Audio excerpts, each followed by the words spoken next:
생명의 양식 마태복음 아십니까?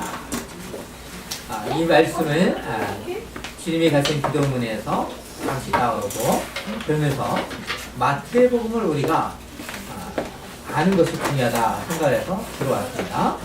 원래는 이제 제 목회 방향에서는 마태복음 좀 나중에 생각해 볼 것이라고 생각이 됐었어요. 그러다가 이제 요한 3서를 마치는 중에 이제 고민거리가 많이 생각이 됐어요. 왜냐하면 우리가 마태복음을 제대로 잘 모르는 부분이 많다는 거죠. 저도 양명희 교수님을 만나면서 이제 마태복음을 알게 됐지만 제가 생각하는 것과 많이 틀리더라고요. 그러니까 이제 오해를 많이 했던 부분들이 많이 있습니다. 그러다 보니까 이제는 마태복음을 알므로 말미암아 사복음서를 뗄 수 있다. 사복음을 어느 정도는 알 수 있겠다라는 생각을 했기 때문입니다. 그래서 이 마태복음은 복음서로서 가장 첫 부문에 들어와 있습니다. 뭐 역사서, 그 다음에 바울서신, 서신서, 뭐 계시록 이렇게 순서가 이렇게 되어 있지만 이런 하나님의 복음이 있죠. 있는데 독특하게도 복음서가 가장 처음에 있습니다. 그 중에서도 마태복음이 처음에 있다는 거죠. 이것은 바로 신약성경에 가장 처음에 위치한다는 것은 우리에게 이야기한다면 우연이 아니다라고 할 수 있을 것입니다. 우연이 아니라 하나님께서 작정하심으로 말미암아 마태복음을 우리에게 주신 이유가 있다라는 거죠. 주신 이유는 바로 하나님 나라가 무엇이냐, 예수 그리스도가 누구냐라는 것을 우리에게 알려주기 위한 것입니다. 마치 이 마태복음을 경첩에 표현하는 분도 있습니다. 경첩이라는 것은 문을 열고 닫는 역할을 하죠. 경첩이었다면 우리는 문을 닫고 열 수가 없을 것입니다. 마치 이 경첩이 이야기한다는 것은 구약과 신약을 닫고 신약을 여는 것을 우리에게 생각해 볼 수 있다는 것입니다. 이것을 또한 구약을 마무리하는 역할을 하고 신약을 여는 역할을 하는 것입니다. 마태복음은 창세기부터 요한계시록까지를 생각했을 때에 바로 하나님의 계획을 예수 그리스도를 통해서 이해하지 못한다면 하나님 나라를 이해를 못하는 것이고 하나님의 계획 앞으로 어떻게 진행될 것이라는 것을 이해 못하는 거죠. 마치 창세기는 모든 성경에 어떻게 나갈 것인가를 제공해 준다면 마태복음은 바로 하나님의 계획을 또 예수 그리스도께서 여는 역할을 이야기하는 것입니다. 그러면 우리가 이제 성경의 저자를 우리가 생각해 보도록 하겠습니다. 성경의 저자를 보면 우리는 쉽게 마태라고 이야기할 것입니다. 왜냐하면 마태복음이라고 쓰여있기 때문에 마태라고 할 수 있거든요. 근데 제가 그때도 얘기했지만 사도행전의 저자를 얘기하니까 어떻습니까? 어느 날에는 사도 바울 뭐 이렇게 많이 썼는데 그러지 않죠. 우리가 그만큼 우리가 성경을 아는 것이 중요하다고 생각이 됩니다. 그렇다면 이 저자에 대해서 우리가 생각해 보는데요. 신약의 모든 복음서는 자신의 글을 쓰면서 재밌게도 저자를 자신의 글이라고 이야기하지 않습니다. 우리는 책을 쓸 때마다 누구에게 감사합니다. 그리고 지은이는 누굽니다 하고 잘 나타내줍니다. 그럴 때에 무엇을 아냐 하면 우리는 이 사람의 글이니까 저작권에 대해서 잘 생각해 보죠. 그렇지만 신약 성경을 복음서를 볼 때 저자를 이야기하지 않죠. 저작권도 없습니다. 저작권 없을 때 우리는 자주 인용을 할 수 있어요. 우리는 저작권을 딱 하면 마태가 인용할 때 마태에게 돈을 낼까요? 그러지 않습니다. 하나님의 말씀은 그런 것이 없어요. 우리는 오히려 감사하게 생각하면서 저작권 없이 복음을 전할 때 하나님 나라를 이야기할 수 있는 것입니다.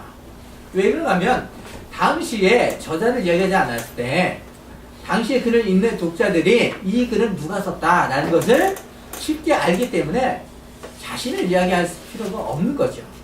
근데 오늘날은 자신을 이야기해야 돼요. 자신을 이야기하지 않으면 조용을 하고 자신의 것처럼 사용하고 자신을 쓴 것처럼 하다 보면 혼돈이 올 수 있기 때문입니다.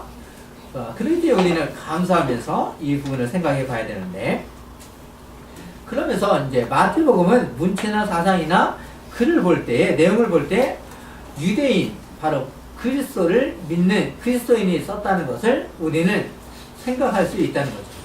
왜냐하면 예수님과 잘 알지 못한다면, 예수 그리스도와 있지 않았다면 이 글을 어떻게 썼을까요?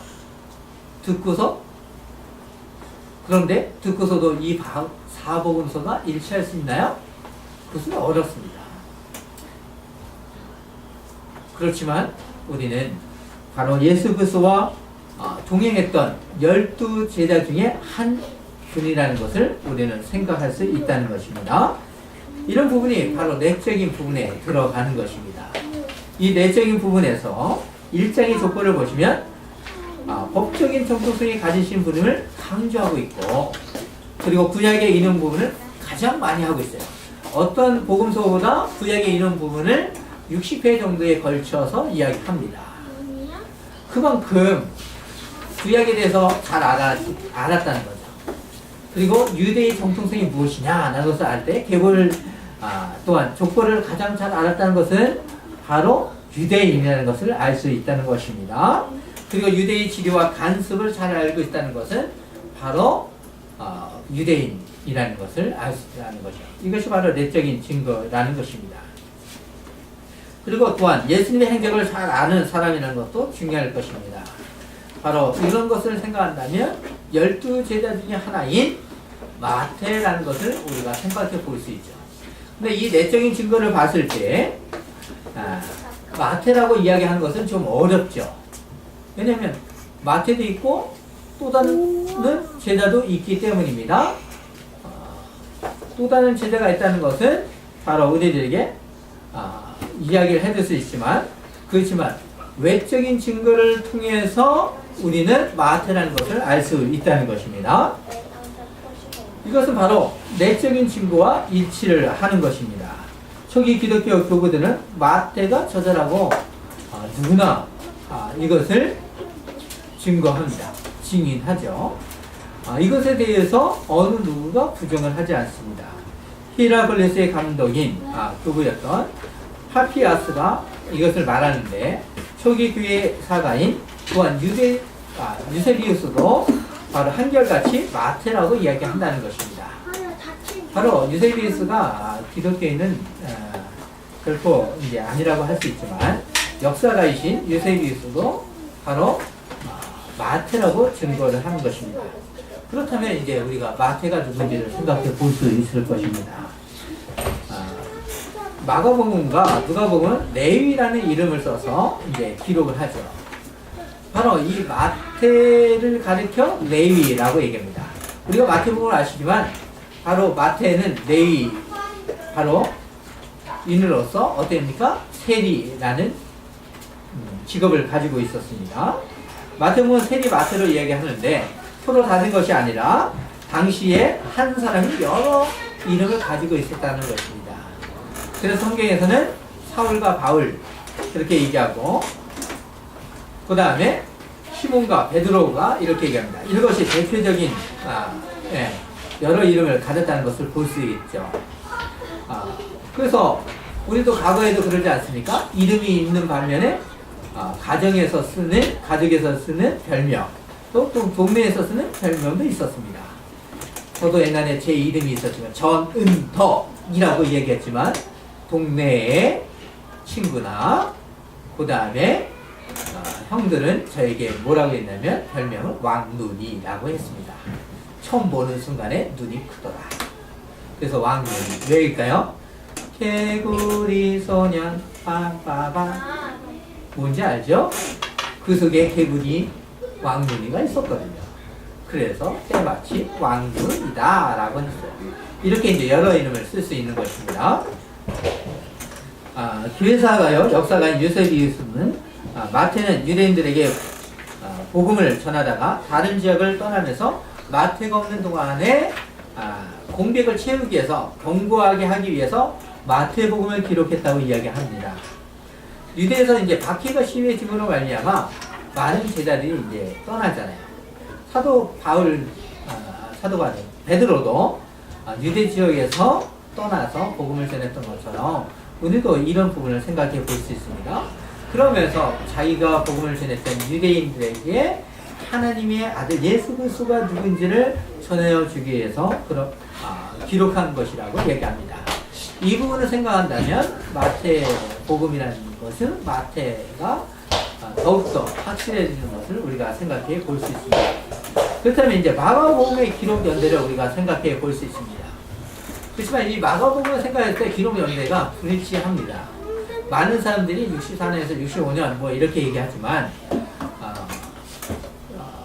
그렇지만 또 다른 학자들은 60년도를 이야기하는 분도 있고 어떤 분들은 70년도를 이야기하는 분들도 있습니다. 왜 그런가 하면 로마에서 활동하던 시기를 말한다면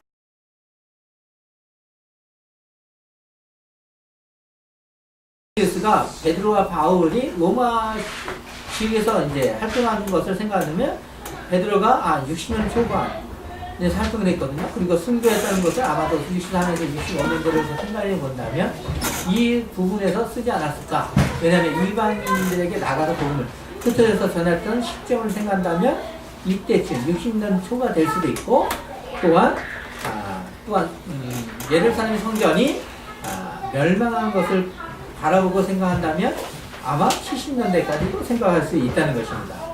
우리가 마태복음 성전의 멸망의 기록을 보아 이것을 이제 믿고 가정한다면 70년도까지 이제 바라볼 수 있는 것입니다. 그렇다면 우리는 이 연도에 대해서 너무 걱정을 하지 마십시오. 이 연도가 우리에게 주어졌다 해서 그때 기록했기 우리가 그때를 믿어야지만 구원받는다? 그런 것은 아닙니다. 단지 이 책은 우리가 증거했을 때 60년부터 70년대에 기록된 책입니다. 우리는 그것을 감사하게 생각을 해야 되는 거예요. 그래서 그 내용이 무엇인가? 마태가 기록한 것이 중요한 거죠. 우리가 대학소설을 쓸 때 이것을 믿는 데 썼기 때문에 이것이 그만큼 소중하다 할 수 있지만 그렇지만 더 중요한 것, 그의 내용이 더 중요한 것이 아니겠습니까? 우리가 그러면서 우리가 마태복음의 특징을 우리가 생각해 보도록 하겠습니다.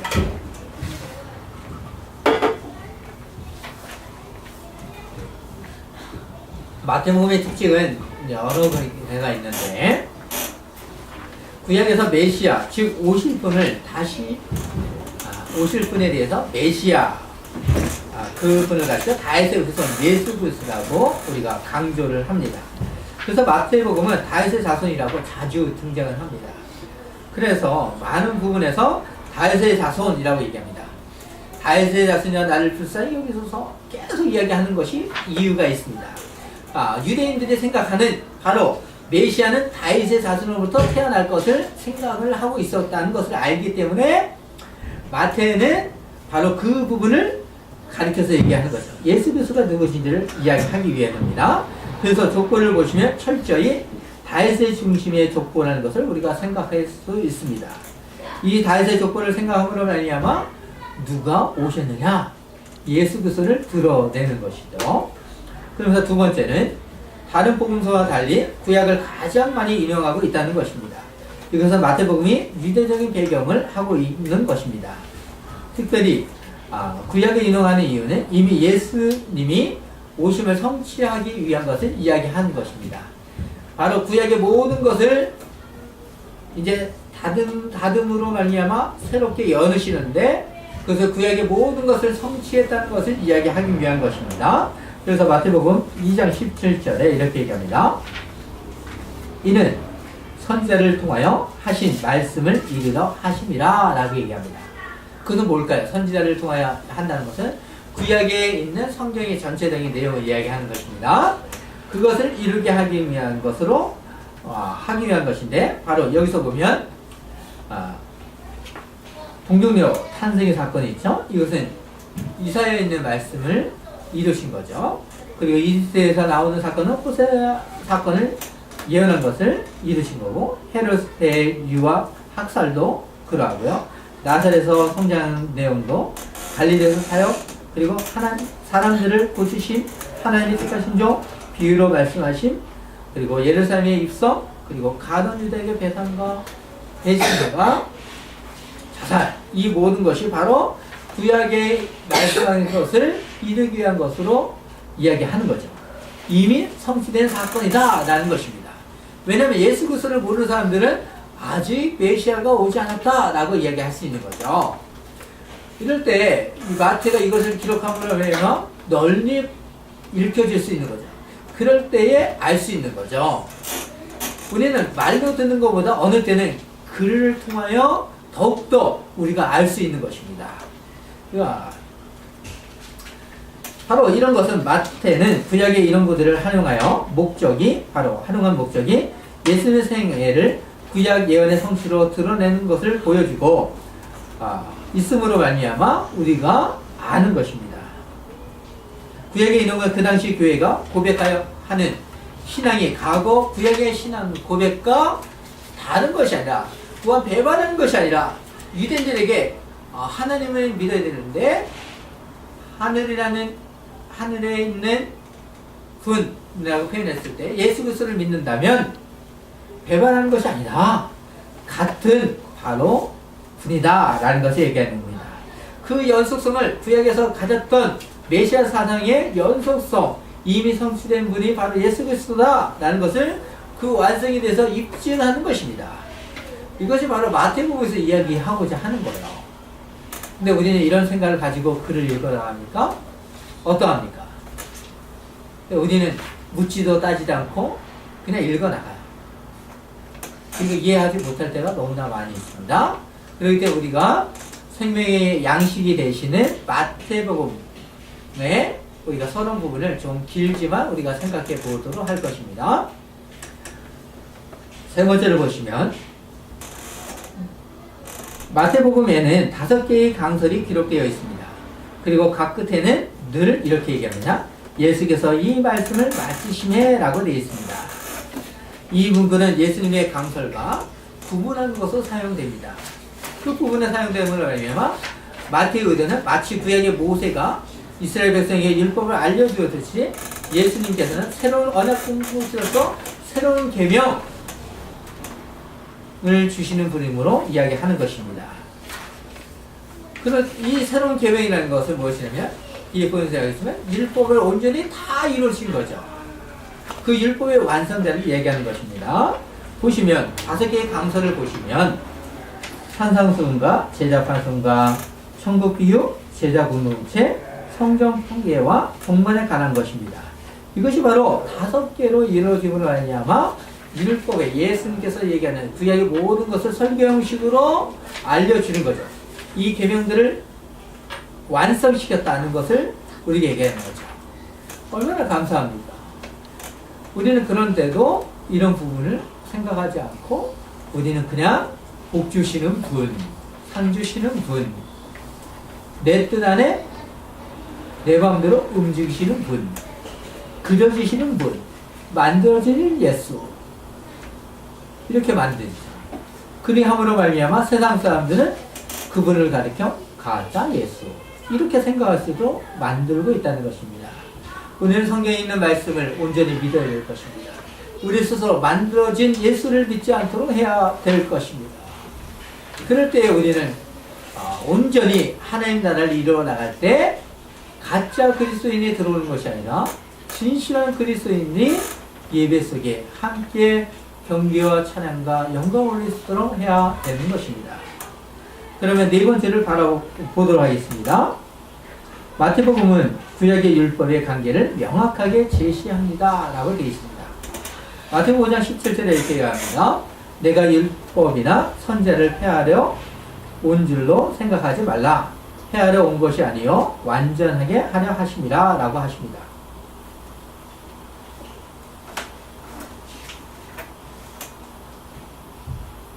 이 말씀은 율법의 조항을 온전히 이루시고 성취하신 것으로 우리가 의미합니다.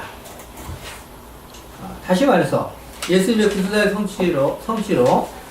성취의 측면으로 율법을 이해하는 것이 바로 구약의 제사, 절기, 규례들 모든 것을 이루신 것입니다. 그리스도의 직분으로 제사장, 선지자, 왕을 생각하시면 되겠죠. 이렇게 하심으로 말미암아 우리는 구약에 있는 제사와 절기, 규례를 온전히 이루심으로 말미암아 우리 예배 속에 이 속에 다 녹여져 있는 것입니다. 그러함으로 말미암아 우리가 365일 모든 것이 하나님 날이에요. 근데 우리는 특별하게 주일만을 생각하죠. 그렇지만 잠시 본문에 없지만 하나님께서 천지를 창조하시고 인간을 주시고 제7일날 안식을 하셨다는 것은 뭐냐면 모든 날은 너의 것, 6일날은 너의 것. 7일날 안식했으니까 7일날만 잘 지켜 이렇게 하지 않죠. 범죄하는 때 제7일 안식함으로 말미암아 모든 날은 똑같은 날이에요. 인간이 다 누리는 삶이죠. 6째 날 열심히 하고 아담아 7일날 됐으니까 너 안식일날 제사하렴 이렇게 하지 않았다는 것입니다. 그렇지만 죄로 말미암아 우리에게 구원을 허락하기 위해서 제사라는 것을 드러내므로 말미암아 이 6일날 이것을 하시고 안식일날, 7일날, 안식날 이것을 하는 자지만 신약에 오심을 하면 이 모든 것을 이루심을 알미암아 온전하게 하심을 알미암아 365일 모든 것이 예배 속에 삶이 예배가 되는 거고 삶으로서 하나님 나라를 구원하는 것이고 그것을 상징으로서 부활하심에 우리가 동참한 것을 의미로서 예배로 하는 것입니다. 그렇다면 우리는 어떻게 해야 되겠습니까? 구약을 따라갈 수 있나요? 그렇지 않습니다. 온전히 이루신 것을 우리는 나가는 것입니다. 마지막으로 교회의 전도 사명을 강조하고 있다는 것입니다. 마태복음 28장 19절과 20절을 보시면 어떤 아닙니까? 제자 삼으라고 얘기합니다. 예수님의 지상태의 명령이라는 것입니다. 이것은 예수님은 유대인의 왕이요 이방인의 왕이심을 선포하는 것입니다. 그래서 우리는 구걸하여 복음을 전해서는 안 되는 것을 이야기하는 것입니다. 이 사람을 전하지 말아야 되겠어. 할 때가 있죠. 저도 그렇게 생각했어요. 너무 걱정하지 마십시오. 그런 생각할 때가 있어요. 그렇지만 하나님께서는 우리에게 국률함을 주셔서 어느 때는 전하고 싶을 때가 제도 있는 것이에요. 용기를 주십니다. 정말 용기를 주세요. 그 용기를 줄 때 두려워하지 마십시오. 말문을 여십시오. 이제는 우리가 이런 것을 생각하면서 이제 마태복음에 대해서 좀 더 이제 들어가보도록 하겠습니다. 우리가 읽는 복음서도 역사 기술과 구별해서는 읽는 것도 어느 때는 필요할 것입니다. 역사서는 당연히 역사적인 측면으로 가는 것이 중요합니다. 역사서는 역사적인 내용, 시대를 건너서서 읽다 보면 혼돈이 올 수 있어요. 그러다 보면 우리가 오답을 쓸 때가 많이 있죠. 역사서는 역사적인 측면으로 쓰는 것이 가장 중요한 게 있죠. 그것을 보려면 임진왜란은 언제 일어나냐 했을 때 고려시대요. 이렇게 쓸 수 있다는 것입니다. 고려시대 때 일어나죠. 조선시대 때 일어났는데 어떠합니까?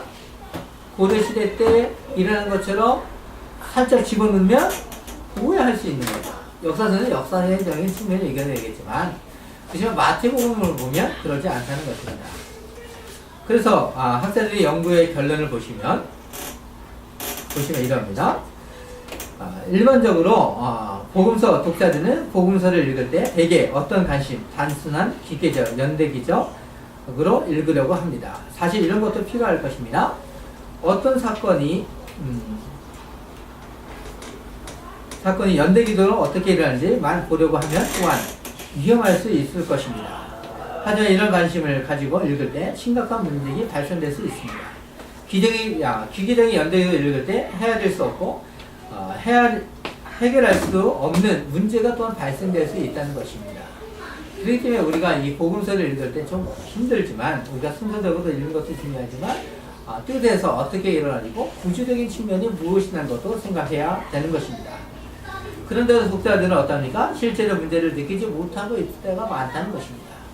우리가 마태복음을 읽었는데도 마태복음이 무엇을 이야기하는지 모른다는 거죠. 전체를 읽었는데 내용을 모르는 거죠. 유학을 할 줄 모르는 건 할 수 있습니다. 우리가 책을 읽었는데 책은 무엇을 얘기하는지 몰라요. 그러면 이것을 읽었는지 안 읽었는지 모르죠. 순서대로 차근차근 읽었는데 모른다? 이것은 위험한 거죠. 그래서 우리가 도움이 필요하다는 것입니다. 이 도움을 위해서 사복음서가 또한 필요한 것입니다. 성경에 깊은 관심을 가지고 관찰을 읽으면 그런 시각의 문제점을 느낄 수 있습니다. 바로 이런 시각을 가르쳐주는 분들이 바로 학자들이죠.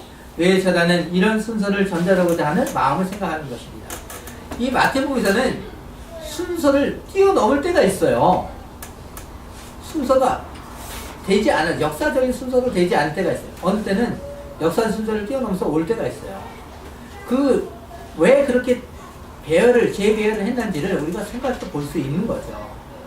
그렇기 때문에 우리가 어떤 의미로 이야기했는지를 생각해 볼 수 있는 것입니다. 그리스도와 연합한 사랑하는 성도님, 복음서 중에는 연대기로 일치하지 않는 많은 문제가 있습니다. 예를 들면 다음과 같을 수 있어요. 예수님께서 시험 받은 사건을 마태와 누가가 기록을 하는데 마귀의 시험 받는 것을 기록한 사건이죠.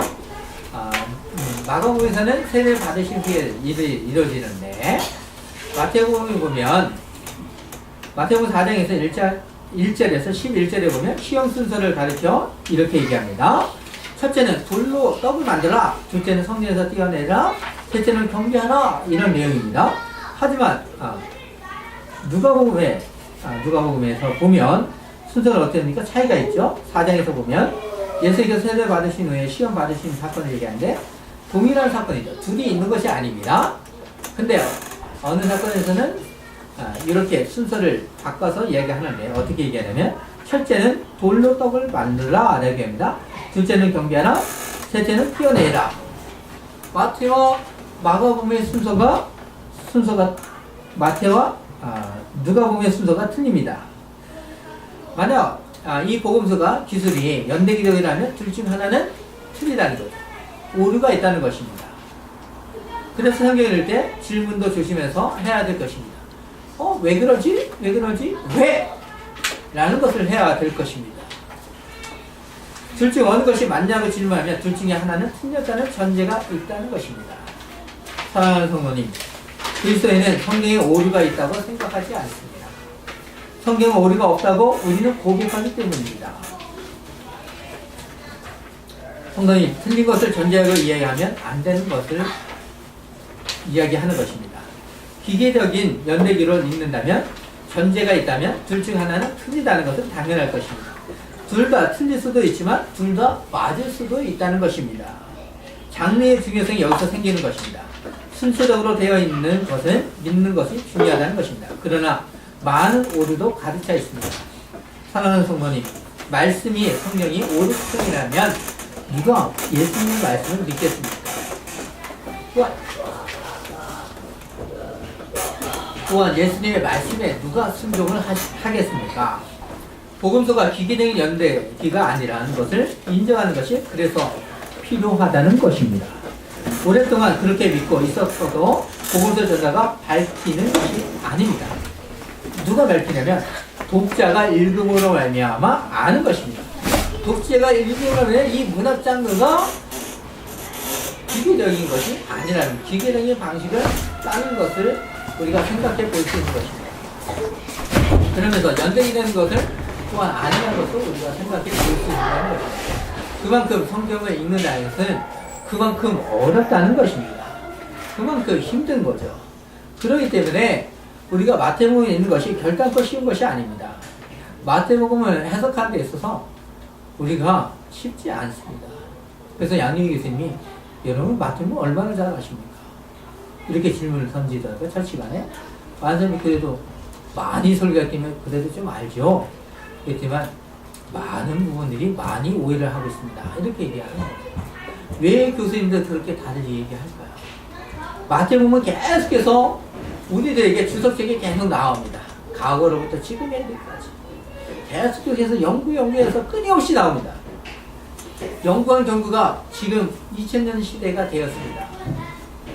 근데 이렇게 연구했는데도 끝없이 나오는 이유가 무엇일까요?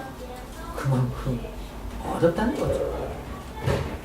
그만큼 어렵기 때문에 쉬운 것 같은데 쉬워서 펜을 잡았지만 펜을 잡았는데 멈출 수 없습니다. 이런 뜻이거든요. 그러기 더욱더 글을 열심히 쓸 수밖에 없는 것입니다. 참 감사한 거죠. 그만큼 하나님의 뜻은 오묘하고 신묘 막측하다는 것입니다. 초대교회 교부들이 복음서에 대해서 어떻게 이해했는가를 살펴보고 우리가 합니다. 130년경 히에라볼리스의 교부 파피아스라는 교부가 있었습니다. 그래서 마가의 마가복음의 저작권과 관련해서 주님에 의해서 말하여지고 행하여진 것들이라고 합니다. 또한 정확하게 하지만 순서대로는 아니게 기록하였다라고 얘기합니다. 바로 이 히에라폴리스를 우리는 또한 주교라고도 얘기합니다. 그만큼 순서가 아닐 수도 있다는 거예요. 기계적인 이런 것을 생각해 볼 수도 있는데, 여기서 파피아스가 말하는 정확성이라는 것에 대해서 기계적 연대기적 정확성이라는 아니라는 것을 우리가 확인하게 됩니다. 그것은 수사학적인 정확성이라는 것을 표현이 적절할 수 있습니다.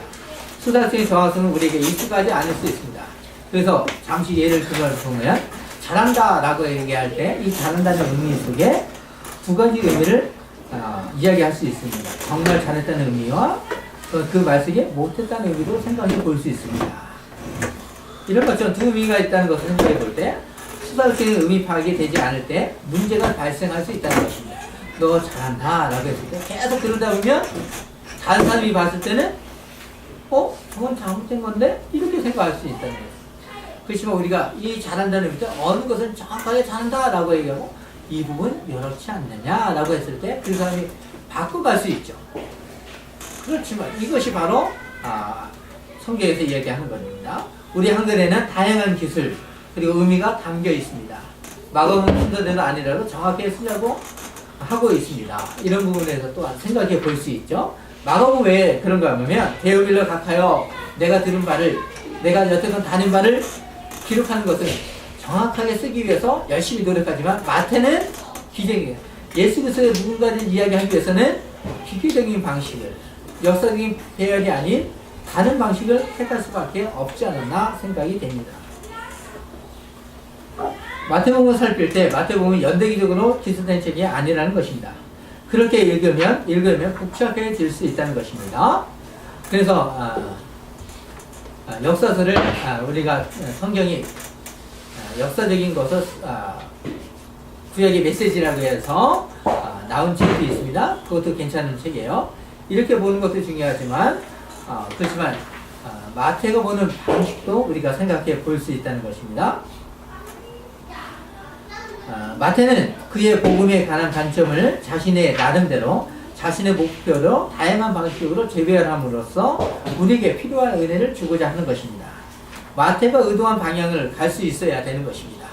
우리는 그것에 관심을 가지고 본다면 역사적으로 기억해야 정확하다는 그런 의사가 마태는 없다는 것을 생각해 볼 수 있는 것입니다. 그렇다 하여도 복음서 저자들이 복음서를 역사적 사실성, 정확성 없이 아무렇게나 기록하는 것은 또한 아니라는 것입니다. 왜? 누가는 그것에 답합니다. 그 부분에 대해서 우리 중에 이루어진 사실에 대하여 2절에 보면 처음부터 목격자와 말씀이 일꾼된 자들이 전하여진 그대로 내력을 젖을 알고 붓을 든 사람이 많은지라 이야기합니다. 문학 장르를 포함하는 거죠. 마태복음과 마가복음에도 그대로 적용되는 것입니다. 질서정연하게 자세히 기록했다는 것입니다. 사랑하는 성도님, 복음서는 독자가 읽는 복음은 이런 것임을 한눈에 알아볼 수 있게 했습니다. 복음서는 역사적인 사건을 역사적으로 정확히 기술하는 데 관심이 있다는 또한 것이 됩니다. 이런 점이 우리가 기억해야 되는 것입니다. 여기서 우리가 던지는 질문이 있습니다. 그러면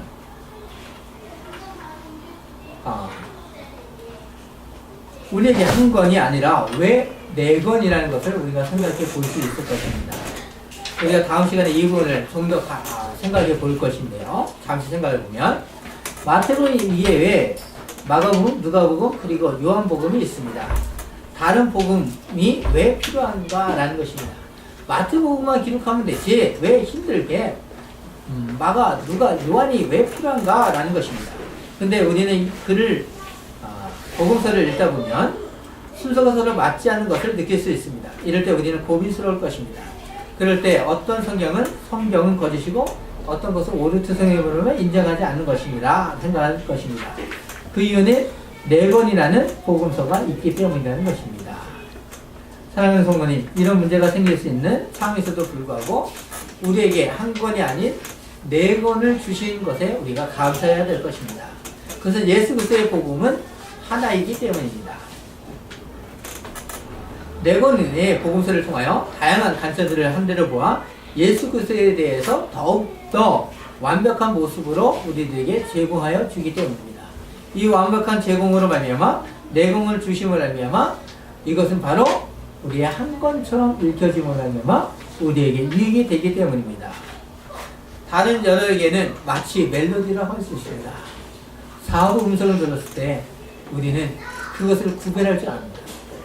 어떠합니까? 엘토와 소프라노와 베이스와 편안한 것을 못한 것을 우리는 구별합니다. 근데 우리는 어떠합니까? 우리는 사복음서를 읽었을 때에 이것을 구별할 줄 압니까? 그 내용이 뭔지를 아십니까? 이것에 대해서 우리가 또한 그렇다면 감사하게 생각해야 될 것입니다. 우리는 맨 처음 생각할 때 불편할 것입니다.